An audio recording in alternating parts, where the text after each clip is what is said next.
This is Jonathan Agger, fifth Pro Boxing fans. I'm here in Las Vegas at Team Barry Gym with the owner, Kevin Barry. How you doing, sir? Doing good, Jonathan. Welcome to my gym. Thank you. Quite late, I must admit, but it is very nice to be down here. We'll let you away with that this time. Right, because we haven't met you before, we'll cut you a break. I appreciate that. Good to meet you as well, Kevin. Just come down to your gym to catch up with Joseph and Guido. You told me off camera you've been here sort of 17 years. What sort of attracted you to come here to Las Vegas to sort of relocate from New Zealand? What made you sort of do that? Well, before I actually moved here with my family back in 2004, I was running training camps here for 4 years and living here over 200 days a year. And made a lot of contacts, loved the people, loved the weather. And it was an easy transition for me to move from Auckland, New Zealand to Las Vegas. I mean, what sort of are the main differences between sort of training out in New Zealand? Obviously, Joseph had a lot of fights out there, but now obviously you're relocated here.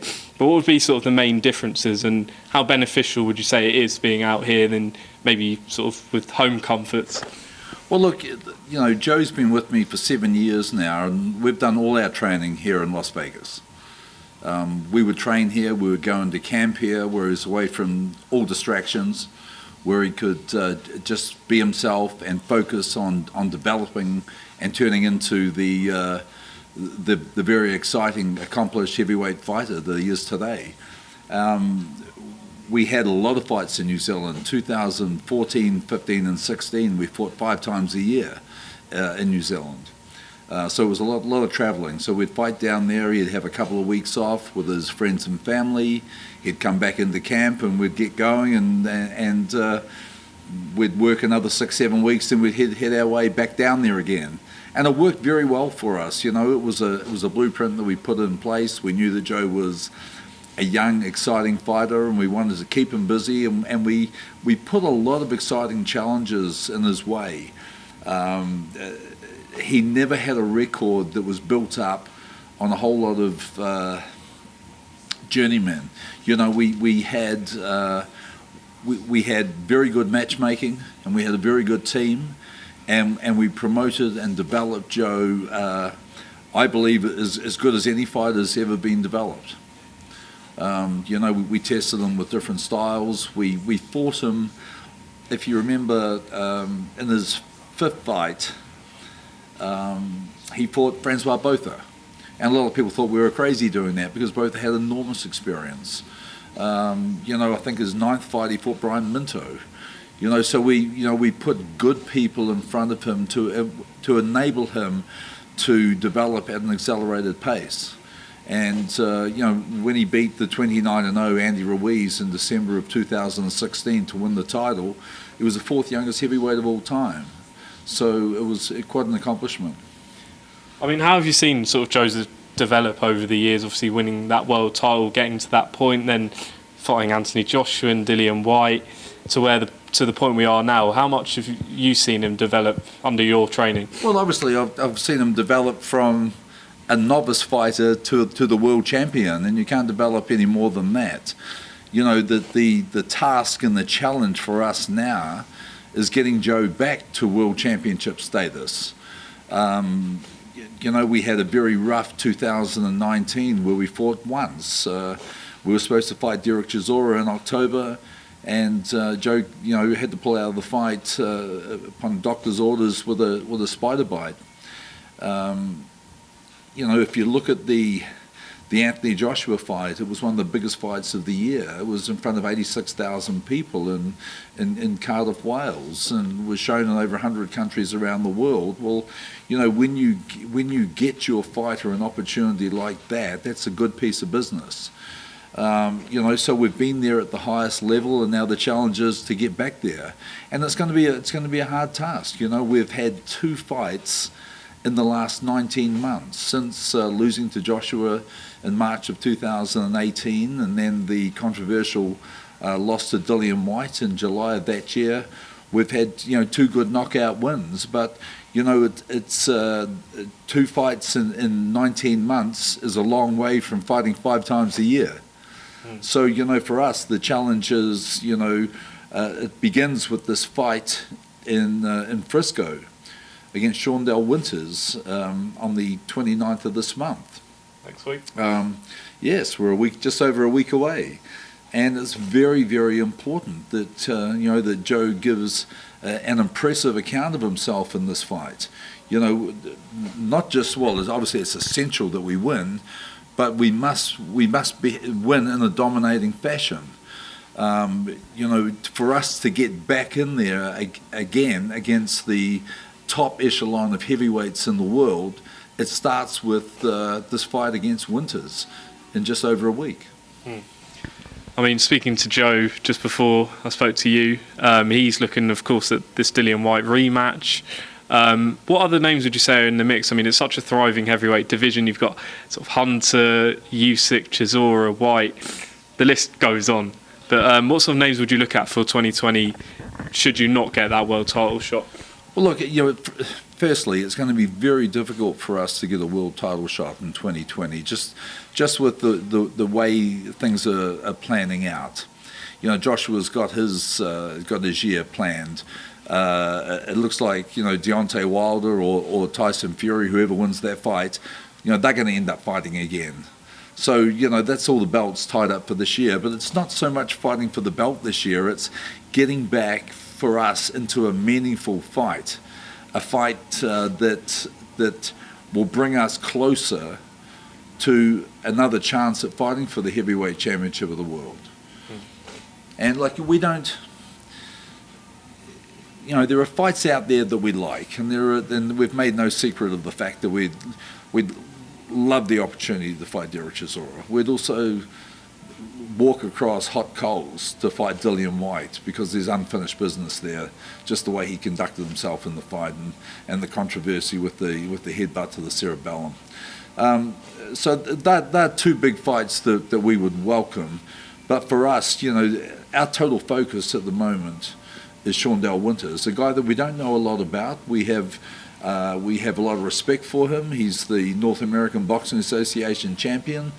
He has accomplished a lot in a short time. He's beaten 2 undefeated heavyweights, fights where he was the big underdog in both of them. He's shown good power with 12 of his 13 wins are by knockout, so we respect his power, and we know that that the pressure is on Joe in this fight, not on him. So we know he's going to be a very tough customer, and it's going to be important for us that we get on top of him early. Just want to sort of touch on the other heavyweight you've got here, Guido Vianello. Unbeaten, of course, very busy last year. How's it been sort of training with him? He's been on some big cards as well. But what's been the experience with him, and how big a prospect is he? Well, look, my son Taylor and myself are very excited about the potential of Guido Vianello. He came to us last year, and we worked the last 2 fights of the year with him against a 7-1 and an 8-1 opponent. And he had 2 good knockouts in both those fights. He has developed and improved a lot in those 2 training camps, and we now are preparing him for a step up in class for a fight in Quebec City on the 28th of March. Guido is a fighter that I see huge potential. He is a very good athlete. He has a tremendous motor. He just goes and goes and goes. And it's a guy that I never have to ask him to give me more in the gym. I have to actually stop him from training and say, "You've done enough today, it's time to hit the shower." Look, I respect him as a fighter. I respect the talent that he has, and I'm excited by the talent that he's showing us. But outside of that, he's a first-class man. He's living in my house with Joseph Parker and also Umar Salamov when he's here in town. The 3 of them are living in my house. Guido is a very marketable, very charismatic, a very much a quality guy, and I see a big future ahead for this young man if he keeps developing his boxing game at the pace that he is showing us at the moment. I think in 2 years' time we're going to have a very, very special fighter. And obviously he's had some quality sparring, of course, with Joe here and Tyson Fury. Also told me about sort of sparring Joe Joyce, his promotional stablemate. How important is it to get that sort of elite sparring early on in his career going forward? Well, I think it's definitely a huge plus for us to have quality sparring. As much as Guido is learning off Joe, Joe has been given some very good work by Guido. And we also, we've been bringing in a bunch of other sparring as well, and I think that's it's an important part, especially of a young fighter who is developing, that we challenge him in the gym in his training schedule, and the big part of that is his sparring. I mean, he said to me he sort of wants to be out 5 times this year.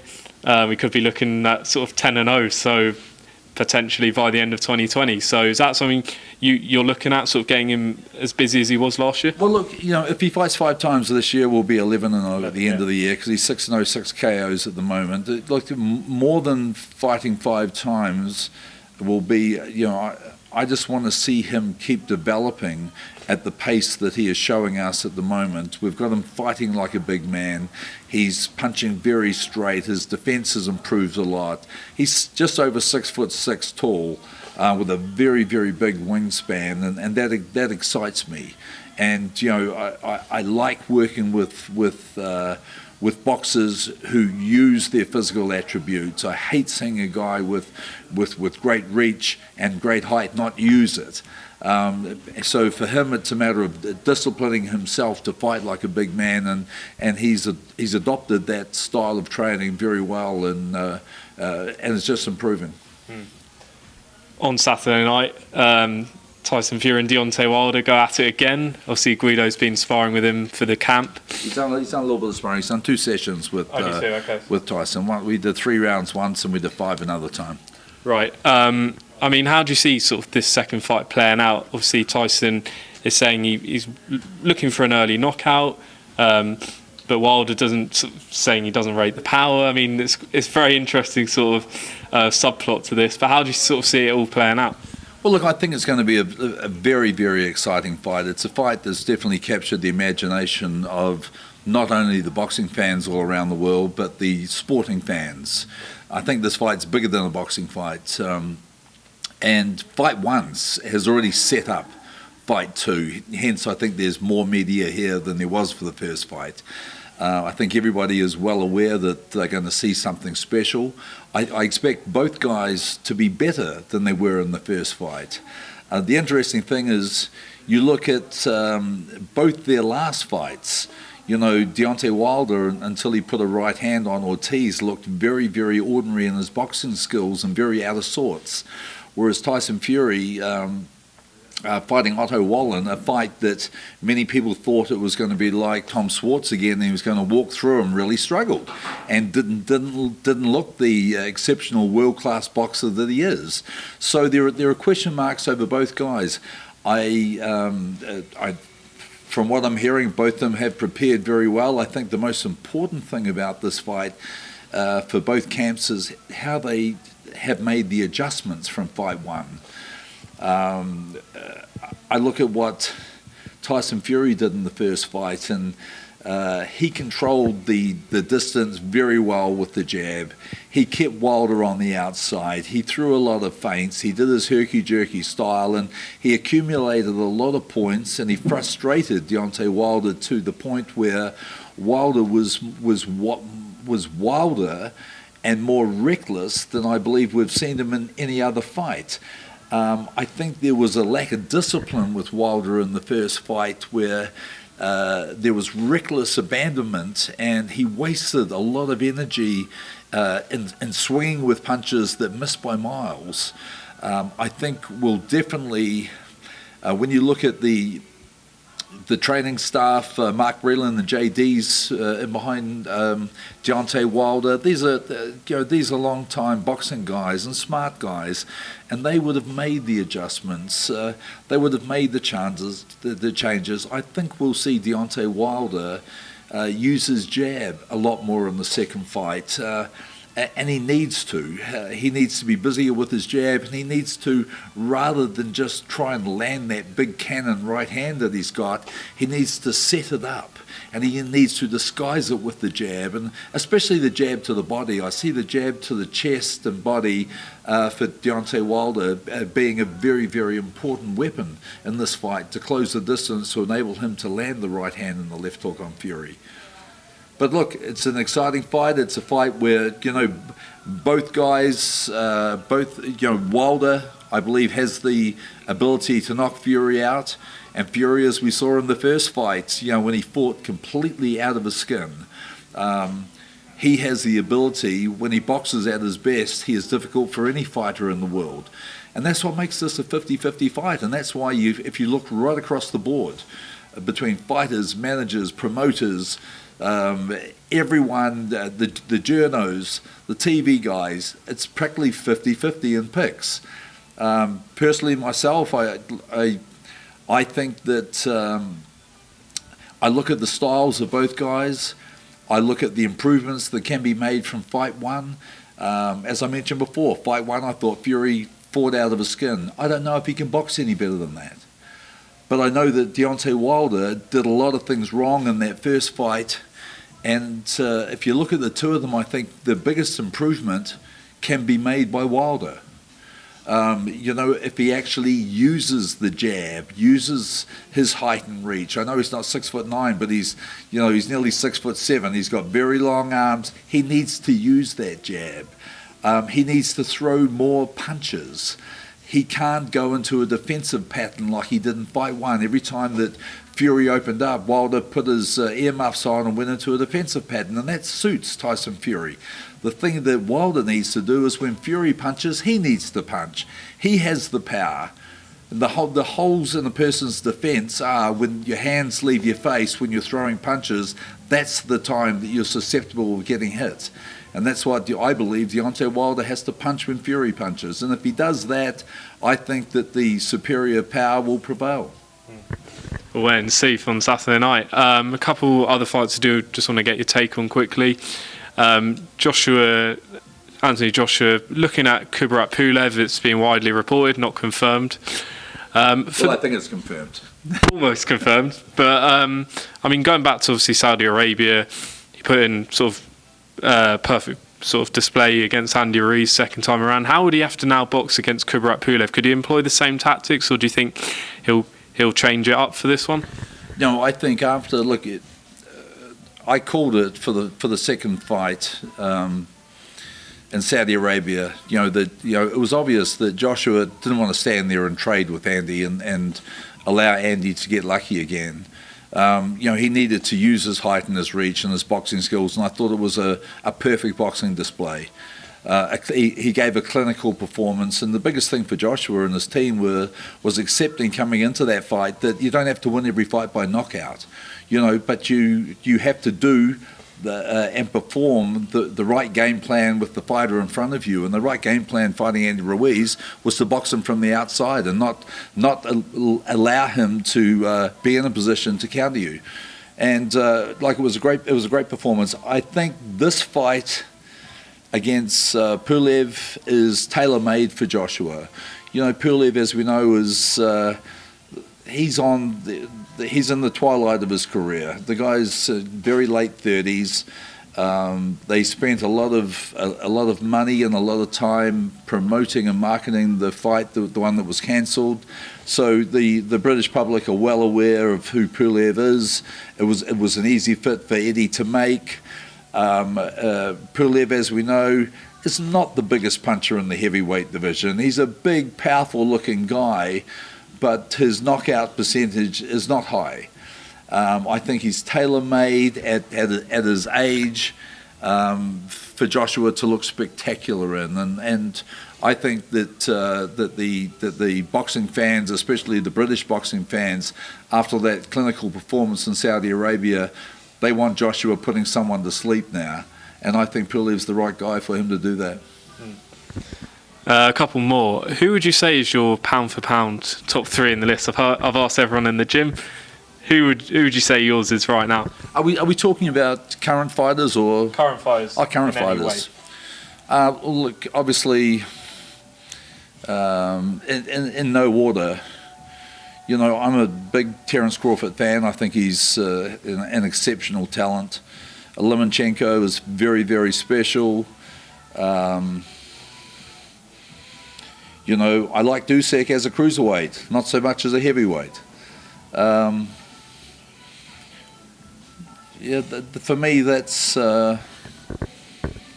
probably it at the moment. And finally, what would you say is your motivation? Obviously, you've got Joseph looking to go back to the upper echelon of the heavyweight division. You now got Guido. But what would you say is your motivation, perhaps even outside of boxing?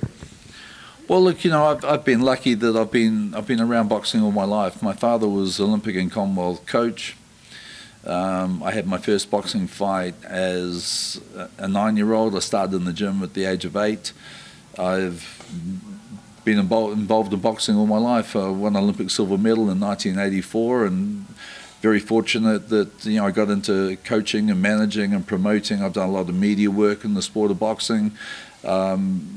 Boxing has been my life and my passion, and I'm very lucky that I've been able to, you know, create a profession out of boxing. It's something I love and something that I've always loved, and my son Taylor, who's been working with me now for just over 4 years, he has the same passion with the sport of boxing, and like my father before me, you know, he's following in my footsteps, so I think it's just in the blood. Kevin Murray, thank you very much for talking to pro boxing fans here in Las Vegas today, having us down to the gym. Final one, completely. What would be sort of your ideal year for both Joseph and Guido? If you can map it out, what would you say would be your ideal 2020? Well, part of my ideal year is my light heavyweight, Umar Salamov, who's ranked number 2 in the world with the WBO, who's been here for the last 6 weeks. He's just gone back to Russia over the last weekend. Now, he's boxing in a 4-way box-off for the WBO world title. So that's going to be a big part of our year this year as well. We also have strong ties with a couple of fighters, amateur fighters who are highly regarded to win medals at the Olympics. So that will be a big part of our year. But obviously, you know Joseph Parker is my guy. You know, Joe and I have been together. We made history together. That we've had 7 years of remarkable experiences, and you know, now we're having to show how much fight we have in us, because you know, now it's time to work our way back and get back in position to fight for the heavyweight title. And what I'm hoping this year is we'll take care of business at the end of February. We'll get in a big fight in the summer and another fight around November, and we'll be geared up to fight once again for the world title in 2021. My year for Guido, I want him to keep improving, developing, staying undefeated, but being tested in several fights this year. And you know, as I mentioned before, he's a young guy at the age of 25. I'm not going to be pushing him too fast too soon. He's got a good team around him. But you know, it's very important that he keeps developing and winning. Kevin Barry, thank you very much. Pleasure.